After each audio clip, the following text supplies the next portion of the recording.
Hello code lovers, welcome to code బడి. Java series లో ఈ రోజు మన టాపిక్ వచ్చేసి మెథడ్స్. చాలా సింపుల్ గా చెప్పుకుందాం అర్థమయ్యే భాషలో. ఒక టాస్క్ పెర్ఫామ్ చేయడానికి మన కోడ్ ని ఆర్గనైజ్ చేయడం కోసం యూజ్ చేసేదే మెథడ్స్. రీయూజ్ కూడా చేసుకోవచ్చు. ఇది క్లాస్ లో ఒక బ్లాక్ ఆఫ్ కోడ్ లాగా ఉంటుంది. ఈ ఎగ్జాంపుల్ చూడండి. సింపుల్ గా మనకి ఒక అసిస్టెంట్ లాగా ఒకసారి ఆ పని ఎలా చెయ్యాలో చెప్తే చాలు. నెక్స్ట్ టైం నువ్వు జస్ట్ ఒక డాట్ పెట్టి ఆ మెథడ్ ని కాల్ చేసి నీ టాస్క్ ని నువ్వు పెర్ఫామ్ చేయొచ్చు. అసలు ఎందుకు ఈ మెథడ్స్ అంటే, ఒకసారి రాసిన కోడ్ ని మల్టిపుల్ టైమ్స్ యూజ్ చేయొచ్చు. దీనిని రీయూజబిలిటీ అంటారు. రిపీటెడ్ కోడ్ ని అవాయిడ్ చేయొచ్చు. దీనిని అవాయిడ్ రిడెండెన్సీ అంటారు. ఇలా చెప్పుకుంటూ పోతే చాలానే ఉంటాయి. ఇదంతా ఓకే బ్రో, కానీ అసలు ఎన్ని టైప్స్ ఉంటాయి అంటే బేసిక్ గా అయితే 2 టైప్స్ గా చెప్పుకోవచ్చు. First one pre defined. పేరులోనే ఉంది ఆల్రెడీ డిఫైన్డ్ అని. ఈ మెథడ్స్ జావా లైబ్రరీలో ఆల్రెడీ రెడీగా ఉంటాయి, మనం ఎప్పుడు పిలుస్తామా అని. ఫర్ ఎగ్జాంపుల్, మనం ఎక్కువగా ప్రింటింగ్ వాడే సిస్టమ్ అవుట్ ప్రింట్ఎల్ఎన్ అండ్ అలాగే స్క్వేర్ రూట్ కోసం math.square_root. ఇలా second one user defined methods.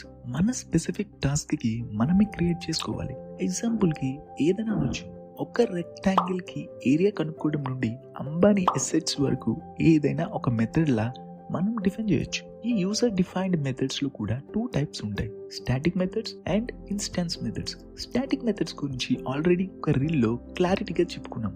దాని లింక్ కూడా డిస్క్రిప్షన్ లో పెడతాను, ఒకసారి రివైజ్ చేసుకోండి. ఓకే, ఈ ఎగ్జాంపుల్ చూడండి. ఫస్ట్ మెథడ్ ఒక ఇన్స్టాన్స్ మెథడ్. ఎందుకని అంటే దానిని ఆబ్జెక్ట్ క్రియేట్ చేసి మాత్రమే కాల్ చేయగలం.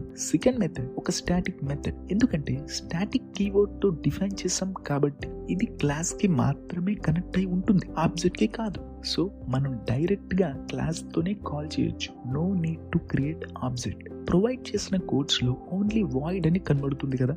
వాయిడ్ అంటే నో రిటర్న్ అని అర్థం. ఎప్పుడు యూజ్ చేయాలి అంటే మెథడ్ ఏమీ రిటర్న్ చేయకుండా జస్ట్ టాస్క్ పెర్ఫామ్ చేయాలి అనుకుంటే.